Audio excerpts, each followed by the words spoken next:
Vivi! Toda parede guarda alguma coisa. Poeira, silêncio, solidão. Mas a do apartamento 402 guardava um convite. Tudo começou quando me mudei para o edifício Alvorada, um lugar onde o elevador nunca funcionava, o síndico nunca sorria e o ar, até hoje eu juro, parecia pesar diferente. Minhas mãos estavam cheias de poeira da mudança e meu coração cheio de incertezas. Eu só queria um lugar para recomeçar, um canto anônimo onde a minha própria história não pudesse me encontrar. O silêncio do prédio novo era pesado, mas não vazio. No corredor do quarto andar, o pior de todos. Estreito, mal iluminado, com um cheiro estranho que grudava na roupa. Algo entre mofo e canela. Era um aroma que não combinava com aquele lugar, que não pertencia àquele silêncio. As portas eram todas iguais, escuras e pesadas, exceto a 402. Ela parecia estar chamando por mim. E eu, mesmo sem saber, parecia estar esperando por ela. Não sou do tipo que acredita em destino, mas naquele dia, o ar perto daquela porta era mais pesado.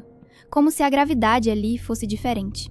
Eu estava tentando equilibrar 3 caixas. Meu corpo doía, e a única coisa que quebrava o silêncio do corredor era o som da minha respiração ofegante.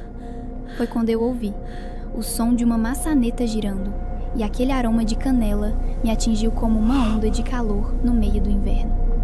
Uma voz suave, como se tivesse sido guardada em uma caixa de veludo por anos, disse: "Parece que você precisa de ajuda, querida." Eu esperava ver um vizinho irritado com o barulho, mas o que eu encontrei foi o rosto mais gentil que eu já vi na vida. Aracy usava um chale de crochê verde e tinha olhos que pareciam sorrir antes mesmo dos lábios se moverem. Ela não pertencia àquele prédio cinza. Ela não me ajudou com as caixas. Em vez disso, estendeu a mão e disse: "O chá acaba de sair. Venha descansar um pouco." Eu entrei, e no momento em que a porta fechou, o trânsito lá fora sumiu. Era como se o 402 existisse em outro planeta. Vocês já sentiram que um lugar conhece vocês? Foi exatamente o que eu senti naquela sala. A mesa estava posta para 2 pessoas. O vapor saía de 2 xícaras de porcelana com bordas douradas. Ela sentou-se e me indicou a outra. Eu dei o primeiro gole. O chá tinha um gosto que eu não conseguia identificar, mas que trazia uma paz quase anestésica. Aracy começou a falar. Não perguntou meu nome, nem de onde eu vinha. Ela simplesmente disse: "Fico feliz que tenha decidido pintar de novo."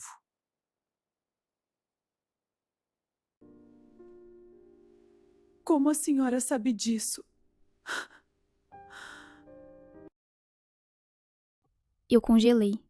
Eu não tocava num pincel há 2 anos, desde que meu pai faleceu. Ninguém no prédio sabia disso. Eu nem tinha desencaixotado minhas telas ainda. "Como a senhora sabe disso?" eu perguntei. Ela apenas apontou para a janela e disse: "Pássaros solitários sempre reconhecem o bater de asas um do outro." Passamos o que pareceram horas conversando. Ela me contou sobre o prédio, sobre as festas no saguão nos anos 90, como se estivessem acontecendo ontem. O relógio de pêndulo na parede parecia marcar o tempo de um jeito diferente, cada badalada ecoando dentro de mim. Eu olhei para o meu relógio de pulso. Marquei 17h15 quando entrei. Agora, os ponteiros estavam parados exatamente onde estavam quando cruzei a porta. Decidi que era hora de ir. Levantei-me e, por um segundo, o chão flutuou sob meus pés, como se eu estivesse em um barco. Aracy me acompanhou até a porta. Antes de eu sair, me deu um pacote embrulhado em jornal. "Para suas tintas", ela disse. Mas o jornal era de 30 anos atrás. Entrei no meu apartamento e encostei as costas na porta. O silêncio ali era oco, vazio.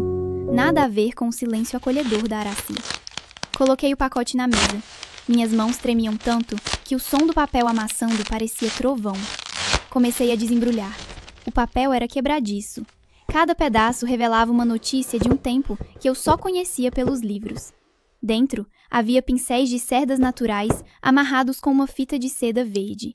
Estavam impecáveis, novos. Como ela sabia? Como tinha algo tão específico guardado num jornal de 30 anos atrás? Fui ao banheiro lavar o rosto. Precisava de água fria. Precisava acordar desse transe. Joguei água no rosto com força. Quando levantei a cabeça e olhei no espelho, Por um segundo, meu reflexo não tinha óculos, mas eu estava usando-os. Olhei para minha mão, aquela que Aracy tinha tocado, e vi uma mancha cinzenta, parecia fuligem. Tentei esfregar com água, mas a mancha não saía. Fiquei assustada e tentei dormir, mas o prédio não deixava. As paredes pareciam respirar. Ouvi passos no andar de cima, mas o quinto andar estava desativado para obras. Às 3 da manhã, o cheiro de canela voltou, mas desta vez misturado com algo amargo, cheiro de fumo. Saí para o corredor. Estava tudo escuro, exceto por um brilho alaranjado vindo da fresta da porta 402. Um brilho que pulsava, como um coração de brasas. Eu não aguentei. No dia seguinte, procurei seu Valdir, o síndico. Ele morava num quartinho nos fundos, cercado de chaves que nunca abriam nada. Bom dia. É sobre a vizinha do 402, Dona Aracy. Ela foi muito gentil, me deu um presente. Não tem ninguém no 402, menina. Aquele apartamento está lacrado por ordem judicial. Mas eu tomei chá com ela ontem! Você tomou chá com as cinzas, então.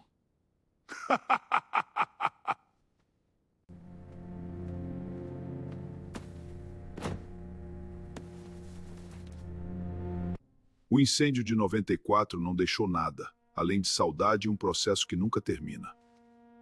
A Dona Aracy, ela não aceitou. Dizem que ela ainda espera pelo filho que nunca chegou para o chá da tarde.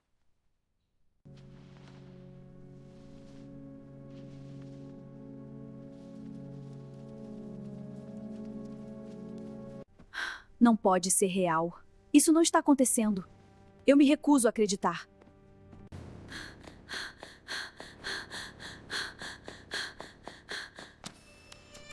Não! Eu tenho que sair daqui! Quando o elevador abriu no quarto andar, o cheiro de canela não estava lá. O corredor estava gelado, e a porta 402 estava coberta por uma fita amarela da polícia, ressecada pelo tempo. A fita era como uma barreira entre a minha sanidade e algo que eu não estava pronta para entender. Aproximei a mão. O plástico estava tão ressecado que se desintegrou ao meu toque, virando um pó amarelado que flutuou no ar. A maçaneta estava quente, não morna como chá, mas quente como metal sob um sol de deserto. A porta não rangeu. Ela suspirou, como se estivesse prendendo fôlego por 30 anos, esperando que alguém a libertasse.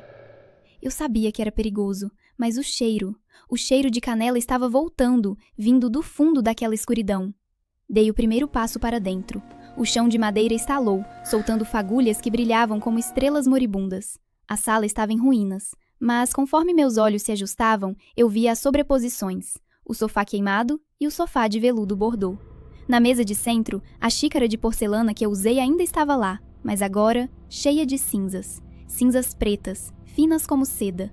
Foi quando eu ouvi um som metálico sendo arrastado no corredor, como correntes ou como o carrinho de chá que ela usava. Beatriz? A voz dela ecoou, mas não era gentil. Tinha um som de fogo queimando Beatriz? oxigênio. O chá está esfriando e as chamas estão subindo. Tentei correr de volta para a porta, mas o chão começou a amolecer, como se a madeira estivesse virando alcatrão quente. As paredes começaram a se transformar. O papel de parede caía em tiras, revelando as chamas vivas de 30 anos atrás. O calor era insuportável, mas eu sentia meus dentes batendo de frio. Era como se minha alma estivesse congelando enquanto meu corpo queimava. Aracy apareceu na minha frente, mas não era a Senhora Doce. Seu rosto era uma máscara de cinzas, e seus olhos, 2 buracos de luz branca. Ela estendeu a xícara. Beba, Beatriz. Beba, e você nunca mais se sentirá sozinha. E foi aí que eu vi, nas chamas das paredes, outras sombras, outras pessoas que o prédio tinha guardado ao longo das décadas. Naquele momento eu entendi. O chá não era uma gentileza, era um convite para o esquecimento. Se eu bebesse, eu me tornaria apenas mais uma sombra naquela parede. Lembrei do presente, dos pincéis. Eu ainda o segurava no meu casar. Tirei o embrulho de jornal e, por algum motivo, eu soube o que fazer. Joguei o jornal de volta para ela. No momento em que o papel de 1994 tocou as chamas de 1994, o tempo entrou em curto-circuito. O mundo girou. Senti o chão sumir. A última coisa que vi antes da escuridão foram os olhos de Aracy, voltando a ser humanos por um breve segundo. Acordei com um som de metal batendo no chão. Minha visão estava turva. Eles me encontraram desmaiada no corredor.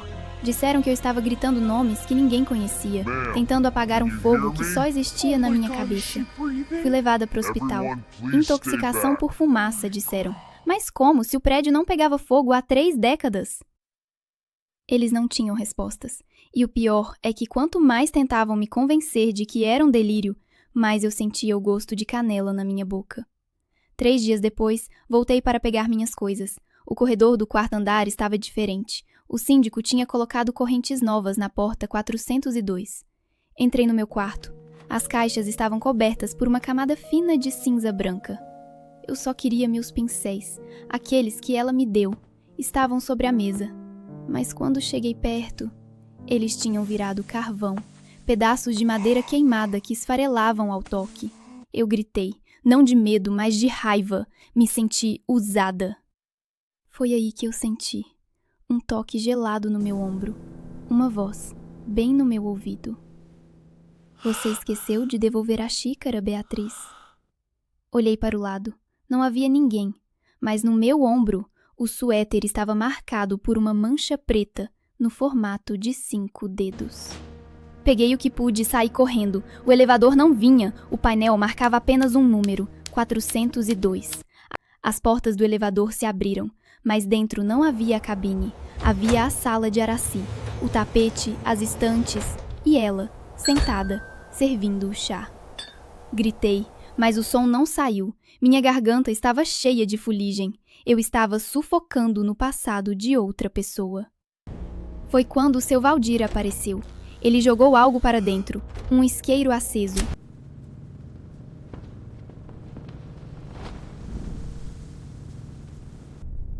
Fogo novo para apagar fogo velho!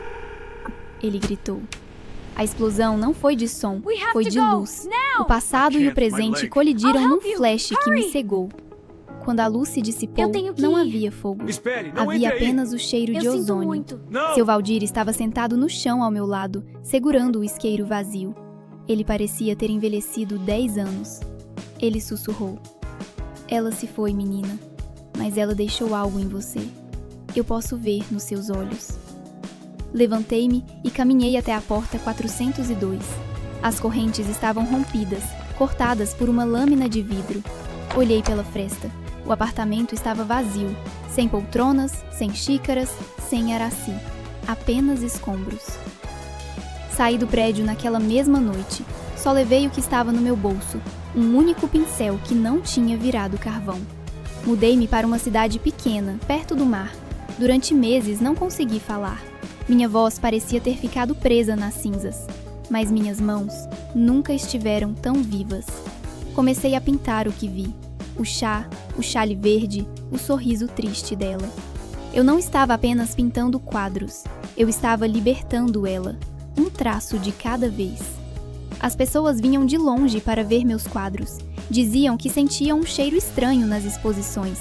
Diziam que sentiam cheiro de canela. Estranho, sinto cheiro de canela. Ganhei dinheiro, ganhei fama. Mas todas as noites, às 5 da tarde, eu ainda sinto o mesmo arrepio, a mesma queda de temperatura. Recebi uma carta de um advogado 1 ano depois. Seu Valdir tinha falecido. Ele me deixou um pacote com a chave da porta 402 e um bilhete. Para você nunca esquecer o gosto da verdade. Eu nunca voltei lá, mas a chave, ela fica quente todas as vezes que penso em desistir. Pintei meu último quadro ontem. Não era sobre o incêndio ou o medo, era sobre o chá. 2 xícaras numa mesa, com o sol batendo. Uma imagem de paz. Mas aí, notei um detalhe que eu não tinha pintado. Na borda de uma das xícaras, uma marca de batom que eu não coloquei ali. Toquei com a ponta do dedo. A tinta ainda estava molhada, mas eu terminei essa pintura há 3 dias. Eu entendi então. O 402 não era um lugar, era um estado de espírito. Aracy não estava presa no apartamento, estava presa na necessidade de ser lembrada. E eu não a libertei, eu a trouxe comigo. Ela agora faz parte de cada pincelada, de cada respiração. Muitas pessoas me perguntam se tenho medo, se me sinto assombrada. Eu respondo que todos nós somos assombrados por algo. Seja um amor que se foi, uma porta que nunca abrimos ou um chá que nunca tomamos, o passado é um vizinho que nunca se muda. Mas me diga uma coisa, você já reparou no silêncio do seu corredor à noite? Já sentiu aquele cheiro de algo queimado quando a cozinha está desligada? Às vezes não é a fiação velha. Às vezes não é o vento. Às vezes é apenas alguém querendo companhia. Eu aprendi a conviver com a minha vizinha. E você? Está pronto para abrir a porta quando ela bater?